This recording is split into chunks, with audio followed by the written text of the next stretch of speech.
We're live. Hi, welcome to If I Did It, a show where we analyze and solve the PR kerfuffles from the world of the MMA and beyond. I'm your host, Alexi Auld, and joining me as always is Kid Nate from Bloody Elbow and Eugene S. Robinson from Aussie.com, and author of Fight, Everything You Ever Wanted to Know About Ass Kicking, but were afraid you'd get your ass kicked for asking. On HarperCollins, baby. Of all places. Eugene, why, other than being a prolific writer... One of the favorite things of haters in the early days was to say to me, "Do you self-publish that?" I was like, "Yeah, I self-publish it on HarperCollins. Yeah, biggest publisher on the planet. I don't know if you've ever heard of them, maybe." Sadly, most of our audience isn't literate enough to have heard of HarperCollins, but their loss. Their loss.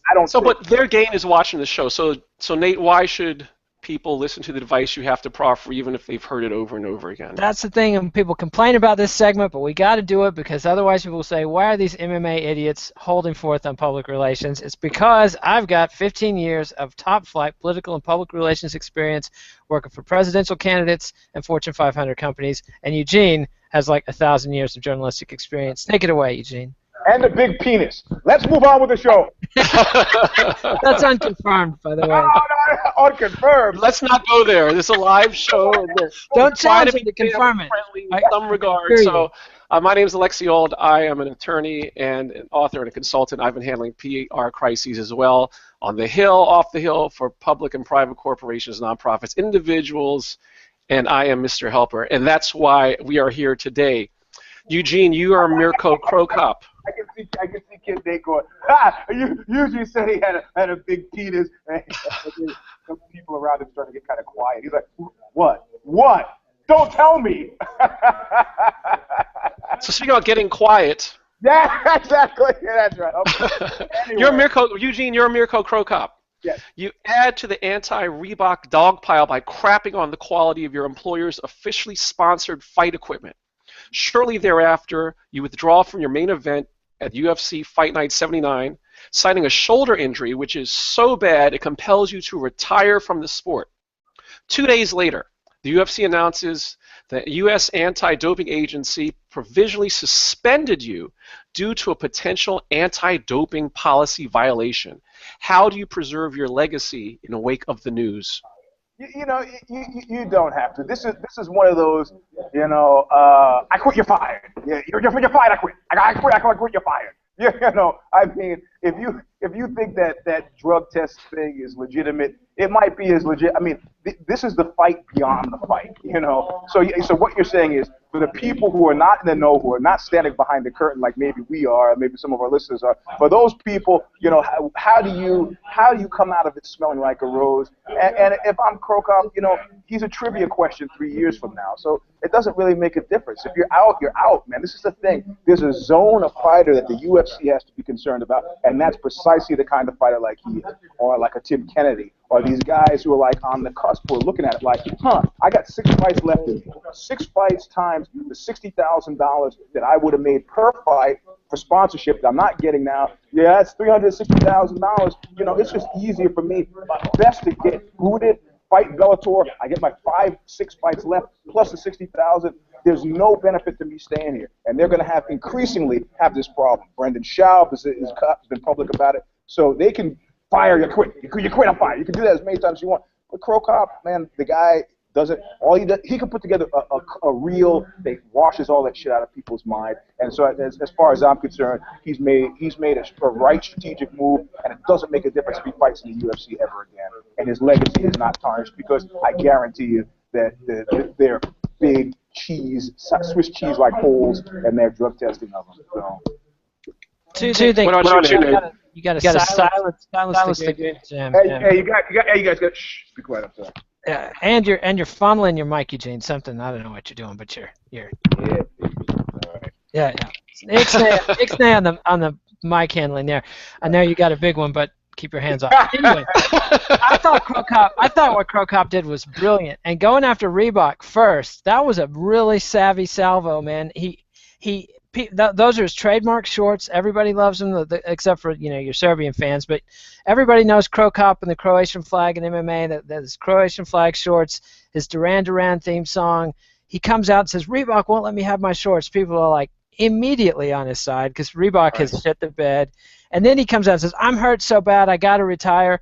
People believe it because they don't have anything else to believe. That gets tons of news. That's flooding Google. Then USADA comes out a couple days later with this bad news about the drug test. And honestly, it's not making as much noise as the retirement in the initial story. He did a great job of burying the story preemptively. My hat's off to him. Great PR from Mirko Cro Cop. As far as his legacy and everything, oh my God, legendary Pride fighter uses steroids. It's like, whatever. Right. Well, and also with this Russia Olympic testing thing, I mean, people are looking at, let me get this straight. A whole country beat a fucking drug test? What are you guys testing up there with? Captain Crunch? What the fuck are you doing? So yeah, the credibility of the drug test associations is pretty low, so Yep. He's good. So, Eugene, you're Bernie Sanders. Yeah. UFC superstar Ronda Rousey has endorsed you. Photos of Wanderlei, Silva, and John Fitch posing with you have made headlines regarding extending the Muhammad Ali Boxing Reform Act of 2000 to MMA. For those who don't know, the legislation prohibits the same company or individual from being an events promoter, sanctioning body, and manager all at once, which MMA fighters say can lead to fight rigging corruption. Eugene, do you realize you've got both sides of the UFC and anti-UFC MMA community backing you? How do you ride the Rousey train and pander to this demographic without getting sucked into a divisive intra-MMA fight? Once again, I got to go back to George H.W. Bush when he was asked what he was going to do about the Middle East situation. He's like, I'm not going to have anything to do with this. Sanders Is in this my before or after he invaded Iraq? It's before. Yeah, naturally it's before, right? So I mean, Sanders has got bigger fish to fry, and I'm gonna have to say that I think that Sanders is a much less effective. Who was the cat who shit the bed when Al Gore ran? The consumer advocate. Bill Bradley or Ralph Nader. Ralph Nader. I'd say he's a more sophisticated version of Ralph Nader. I think if he woke up in 2016, the president of the United States, he would keel over from a heart attack. I don't think he expects it, but he's doing the Mr. Smith goes to Washington thing, standing up for or Tom Joad, stand up for the little guy, which he has to do. MMA is really, I know lots of people who are like doing the black flag, 4 bars, Bernie Sanders shirts. It captures a more, it's more a psycho demographic than a real demographic. So I mean, what does it mean that Ronda? I mean, Ronda at this point now she's fighting people with the gritty kitty thing, and then the vaginal lube, and the whole hanging up the phone on Travis Brown. She's also got bigger fish to fry. But all these people are like clutching on this stuff to kind of deflect. I think it's a non-factor for Bernie Sanders. And half these people who are in MMA don't vote anyway. Have you ever been to him and asked people who they're going to vote for? What's good? And people go, I don't do that shit. I'm a felon. I don't do that shit. It's like 3-1. Like, I don't do that shit. I'm a felon. I'm not seeing that having much purchase, except for the fact that Ronda's on the cover of Self. She's she's now like who was that chick from the Olympics who came back from the Olympics and did commercials after commercials? Lolo Jones. Mary Lou Retton. Oh yeah. You got to go with the dated reference if Eugene's talking, Alexi. Yeah, you got to go back. Which is better than Debbie Thomas. There was some article or some Debbie Thomas, Stanford grad. That's a hard one. Yeah, who was living in a trailer park, broke. So much for the Olympic gold. And her doctor's license. Yep. Well, they said she had 2 divorces and mental health problems. That will do it. That will do it. And what about you, Nate? I'd like to say something about mental health problems. Just like in a lot of these school shooter cases or mass murder spree killing cases, you have one common factor. You know what that factor is? The day after Veterans Day, I'd like to say that factor seems to be some sort of military service. Dylan Klebold, the guy at Columbine, those guys were seeing military shrinks. I'm not saying anything. I'm just saying that Klebold was in high school. He wasn't a veteran. He wasn't a veteran. He was seeing a military shrink. He was a veteran of online gaming. Right. The kills he racked up in Halo. So there's certain things that you see come up, and you just kind of go, that's kind of interesting that they seem to be the case, and this is one of those things. So. Yeah, the veteran thing. I think Eugene's right about MMA not being a sweet spot for votes, but if you're in Nevada, get some media attention riding something like the Fitch thing, getting the Rousey endorsement. Nevada's a big primary state. It might matter. A few young people come out to vote.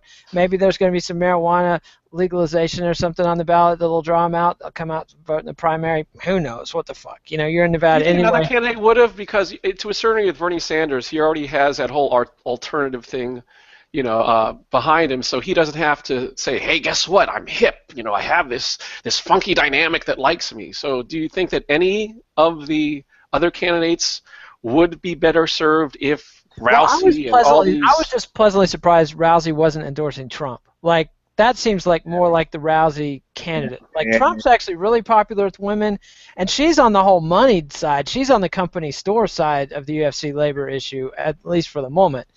She was one of the people who sold Reebok on the UFC. She testifies for him when they go to New York. So it's kind of out of character, and I doubt she's thinking, oh, wow, Bernie Sanders is over there with John Fitch and Wanderlei Silva, the very guys that are my bosses are openly at war with. She's not even thinking about that. She's like seen some Bernie Sanders on TV and thinks he's cool, and good for her.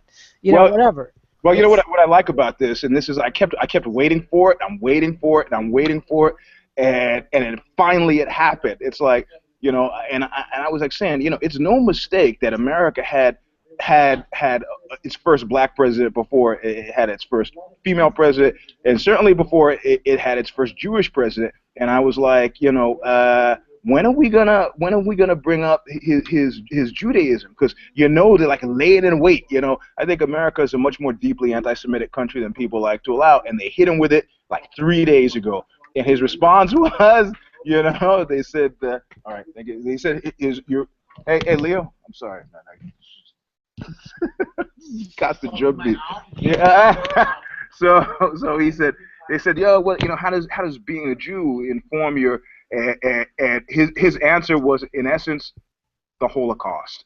I was like, actually, he just pulled from the Eugene Robinson book. He just went straight Nazis.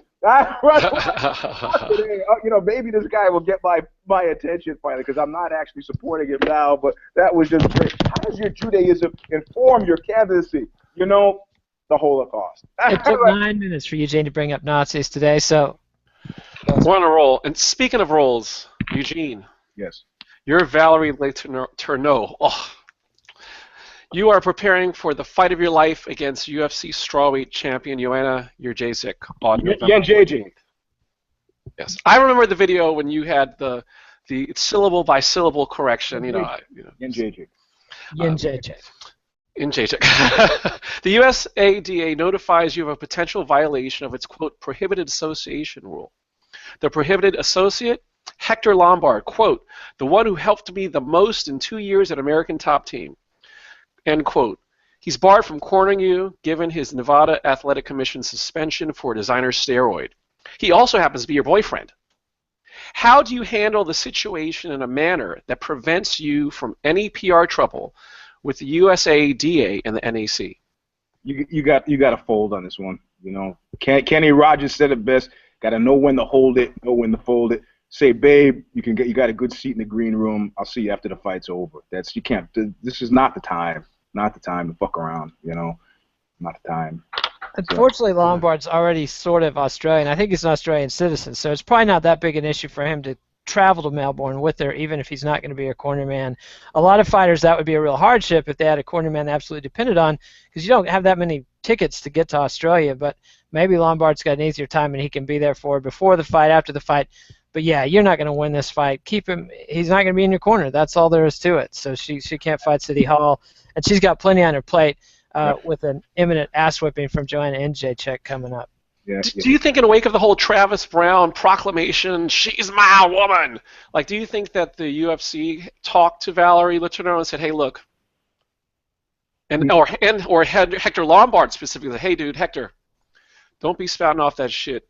No. Fight week. Do you think they had to, or do you think they? I don't think she's big enough. I don't think Hector's big enough for them. They're not getting that much media attention anyway. We've tried to push this story a little bit because it's an interesting story.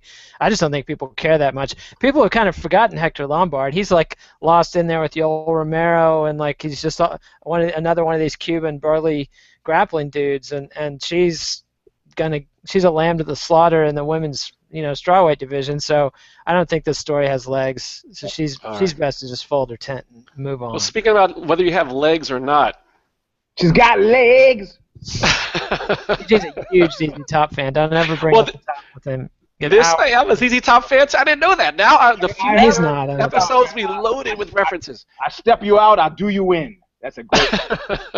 Well-dressed man. So, Eugene, you're Ben Carson. You're accused. Is that a stretch or what? Well, first you have to act like you're falling asleep. Yeah, that's right. No. Where's the scalp? What I need it. That dude's always falling asleep. You're Ben Carson. You're accused of fabricating allegedly factual events chronicled in your autobiography. How do you preserve your status as the RNC presidential frontrunner and your veracity? You don't have to do a goddamn thing. You know his constituency? I tell you who his constituency is. I was in a store once getting something, a trophy store of some guy, getting a trophy made for somebody.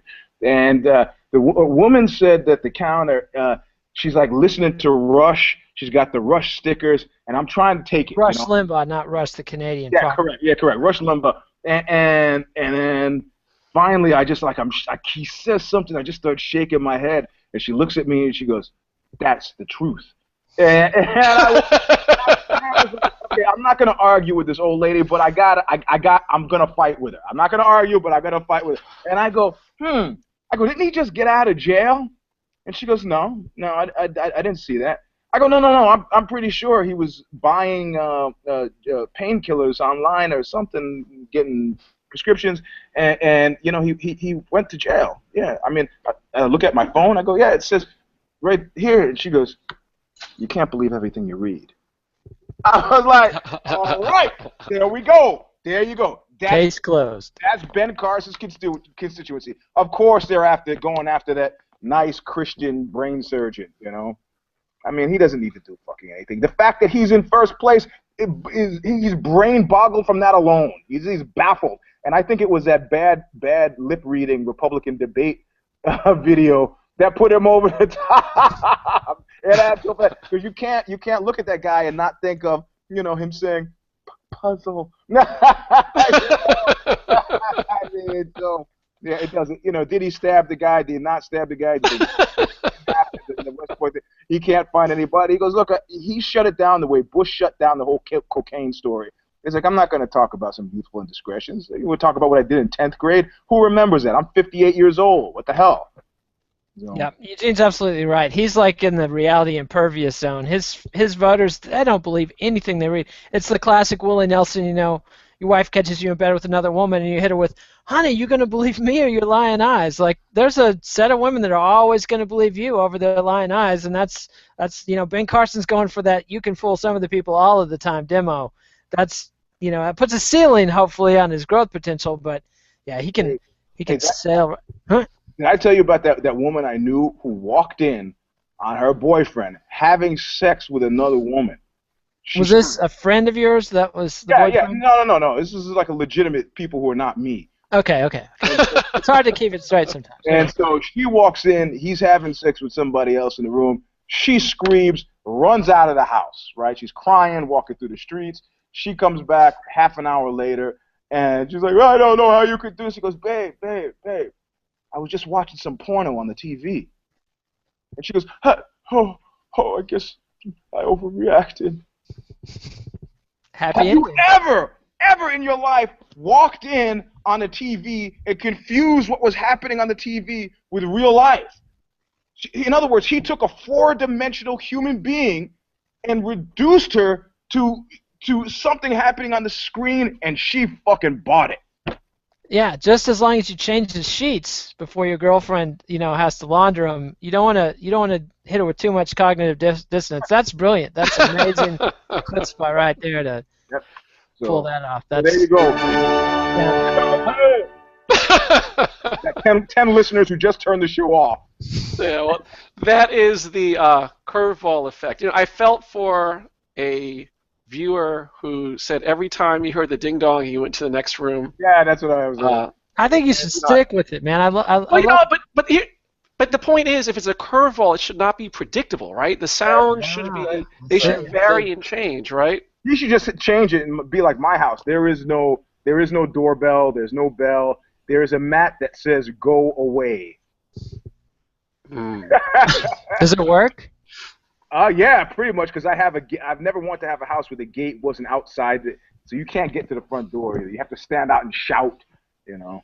Good, good. I've got a neighbor who has a sign that says solicitors will be shot in front of his gated residence. That's pretty effective, I think. Yeah, I bet he doesn't get too many Jehovah's Witnesses. We didn't hit him up when we were selling Boy Scout popcorn, I'll tell you.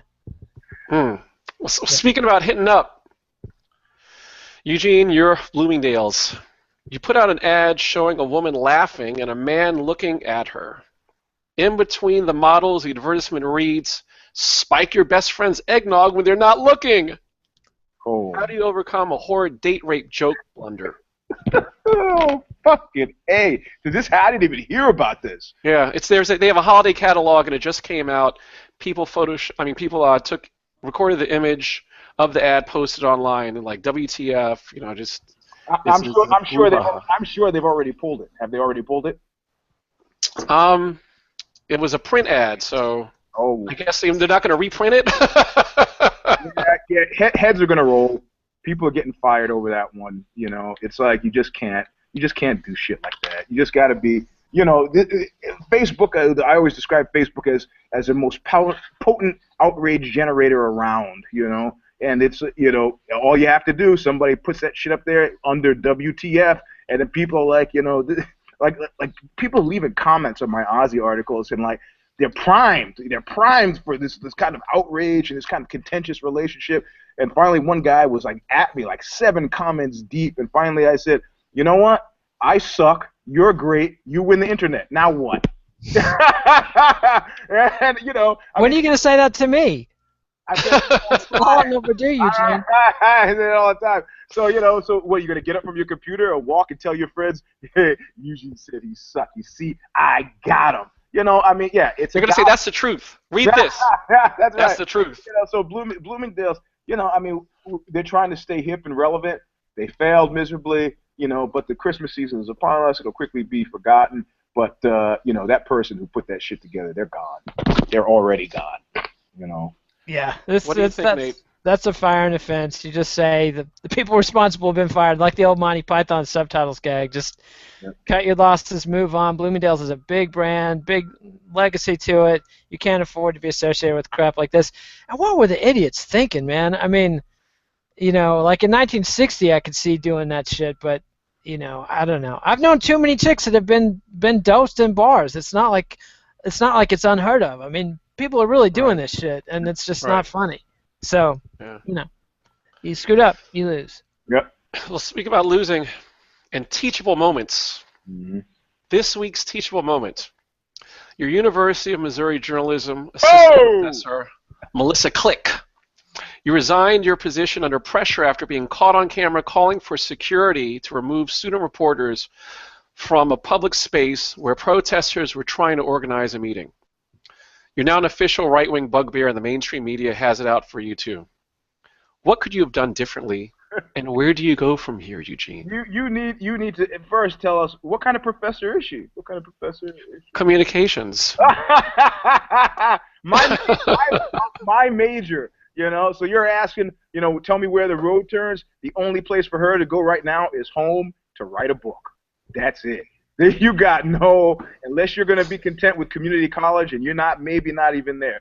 Go home, write a book, rehabilitate, mea culpa all your way to another contract with HarperCollins, and then go on a talk show circuit, and then maybe you can be reborn for state college or someplace. I don't know what to tell you. That was like for the second time in a week we can recall Woody Allen. Where you give somebody a microphone for 2 seconds in a leadership position, and they're making you wear your underwear on the outside. Every child under 10 is now 10. It was just, man, that was. Oh, what was that movie, Brainstorm, with Martin Sheen? Where Chris Walken can touch you and see the future, and he sees it. Dead Zone. Yeah, Dead Zone. Brainstorm was the one where Christopher Walken and Natalie Wood could put on headphones and see what somebody else had seen. That was great too. Yeah. the full immersive experience. That's where they caught the guy. They came in and the cameraman was dead, having a heart attack because he was playing the tape. He'd gotten his buddy to screw some porno star, and he was living the experience to the point that he put it on loop. Now I remember that movie. No, you forget what he did though. That was different. He put it on a loop. Yeah, exactly. Right. He put an orgasm on a loop. So he The was guy had like 3,000 orgasms in the space of. That was a great touch. It's funny, the stuff that you remember. Like, you're mentioning this movie, and I was like, what movie is that? And you said, oh, I remember that. It was Natalie Wood's last movie. That was the movie she was having the affair with Christopher Walken on when she and Robert Wagner took Christopher Walken out of the boat for them to fight, and she drowned. What? I heard a different story. I got this from the L.A. Corner, so I don't know. I heard the story that she walked in on them. Oh. A fight ensued in the drink, you know. I see. Wow. Well, that is an So much interesting- juicier. Yeah. The fact that You always got to throw that curveball in there. I remember in the early days of like music forums, I would go on like the heavy metal music forum and ask, "Hey, isn't Danzig Jewish?" And people would go nuts. Or how about the old, is it Rob Halford gay thing? Like, I got beat up by many a stoner for pointing that out. The homophobic stoners loved Rob Halford.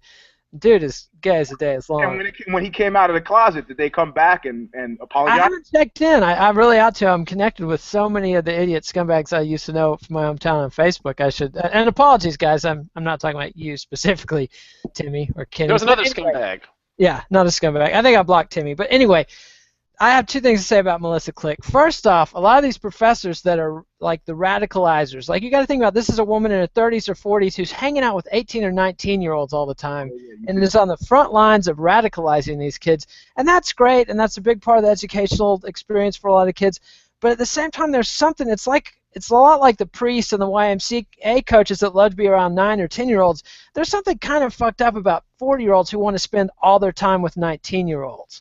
Wow. And so, I mean, it's a great service. I'm glad somebody's doing it. But there's something wrong in your head if you're out there, you know, as radical and crazy and stupid as all the 19-year-olds that just literally fell off the cabbage truck. However, having said that, this woman isn't even like, she's like an honorary assistant journalism professor. If you're going after Melissa Click, you are not speaking truth to power. This woman is an insect on the windshield of life. She is so easily steamrolled. And the thing is, the Koch brothers can have a meeting with all the Republican presidential candidates, ban the entire press from a very serious, very important meeting that's going to have massive impact on public policy. And reporters are happy to be allowed to ask questions about the meeting. Nobody's like storming the building and saying, why aren't you letting me in here? These kids at this Missouri university, they're basically under siege. The only place they have to have a meeting is on this public square, and they can't even have a meeting without reporters sticking their nose into their private meeting. That's all she was trying to do, was close a meeting to the press while they organized their strategy. It was terrible PR, terrible optics. She mishandled it all the way, and she's learning a big lesson. Like Bob Dylan said, if you're outside the law, you must be honest. And if you're a left-winger, you have to walk the straight and narrow. You cannot get on the edge of the road, or they will run you over. And she has been run over. I don't know how she rehabs herself. I mean, have you heard Sister Soldier lately, Eugene? No. Yeah. I haven't heard Lady of Rage either. Well, she actually is. Strangely enough, Sister Soldier is actually making an appearance at some forum in Newark, because Ross Baraka's the mayor. So.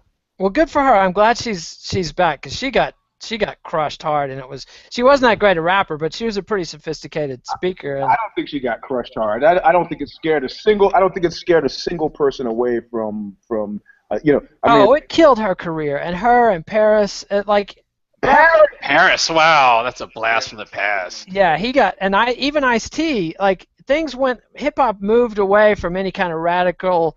Yeah, but it does anyway. I don't hear anybody getting excited about fucking EPMD anymore. I mean, the shit passes, you know. Hey, I'm excited about EPMD. Don't you dare. That's why, because you got the chills. So. What about Tribe Called Quest reuniting on the Jimmy Fallon show? That's something. You know what the thing is? What I like about this file sharing, the only thing I like is that it's guys who maybe could have eked an existence out on royalties before are now forced to play live.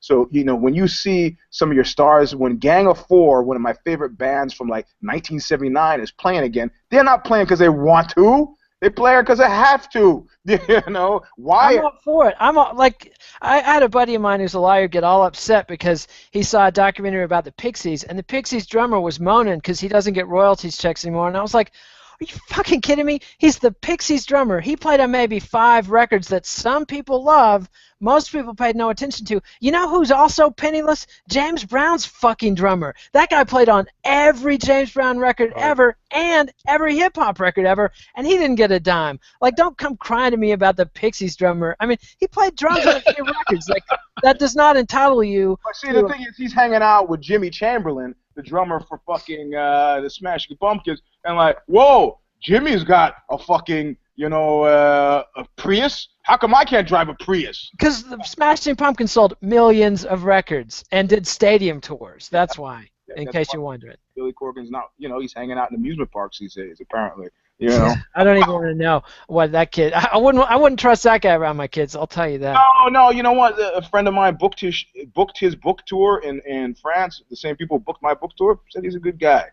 Hey, I'm sure, but I've. Hold on. But to go back to what you said, I often found when I showed up as an 18-year-old freshman at Stanford, and it should be noted, when I showed up at Stanford, I was thinking Ivy League schools are okay. People were getting beaten up at Dartmouth and Yale, and so in my Mafia gym, I made a deal. I bought myself a shotgun and put the shotgun in my suitcase, showed up to Stanford with the shotgun. I was like, there won't be no campus beatings of Eugene S. Robinson. Fuck you. Of course, then I was like the only guy at Stanford campus with a shotgun hidden in his closet, but I was not beaten.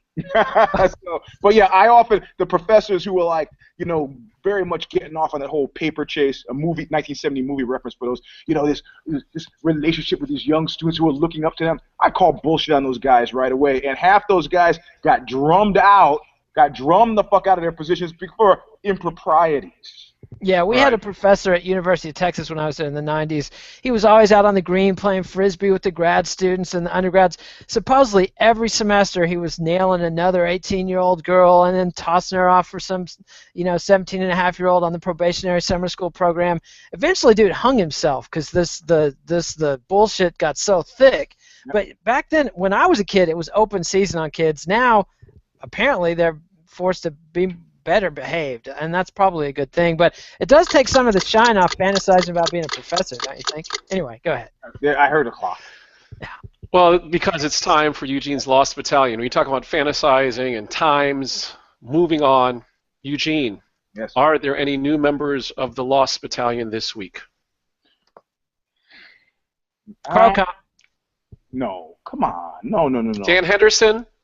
Because he's still talking about fighting. He just got caught.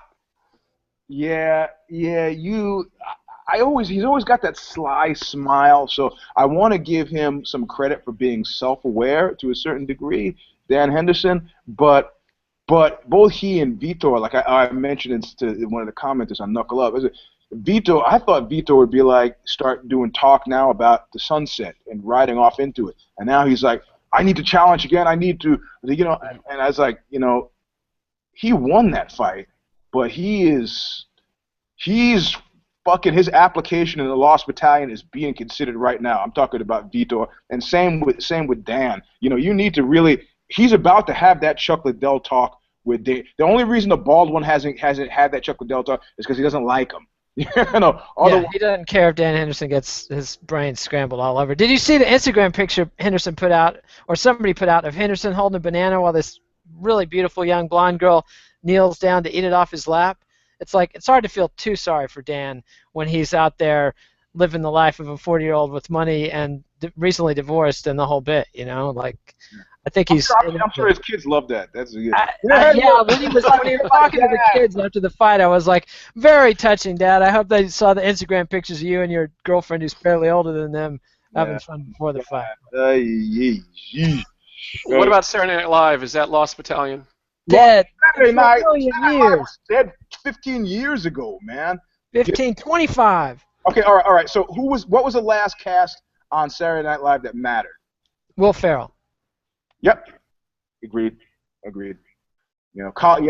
There you go. It has pretty much after that. Well, it was a short life. It was like being an MTV VJ. it was a short life anyway. You know, Tabitha Soren. Anybody? I remember. Yeah, and it Well, was you had some big ones. Tina Fey and Tracy Morgan and that whole crew came out of there, and you know, like compared to what about Tim Kazurinsky? I heard anything from him lately? Oh. that's a low. Yeah, That's no, I mean, I still listen to the Gilbert Gottfried podcast. You know, poor Gilbert's been exiled from Twitter for being completely, irredeemably politically incorrect. So. Great. Gottfried is great. Yeah. His impression of Andrew Dice Clay, perfect. So. All right. So okay. On that note, we're not going to be better than Gilbert Gottfried's impression of Andrew Dice Clay. If you haven't heard it, go check it out. Hickory Dock.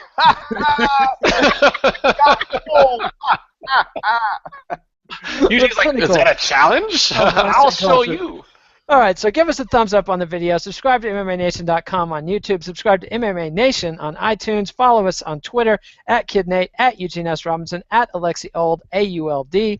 Read us on Bloody Elbow. Read me on Bloody Elbow. Read Eugene at Aussie.com. Sometimes Vice's Fightland. Follow Alexi at his own website, AlexiOld.com. Also look him up on Amazon because he's an author too, as am I. If you want to buy Netroots Rising, you can Google me on Amazon and read all about the internet politics that didn't do anything. But anyway, that's our show.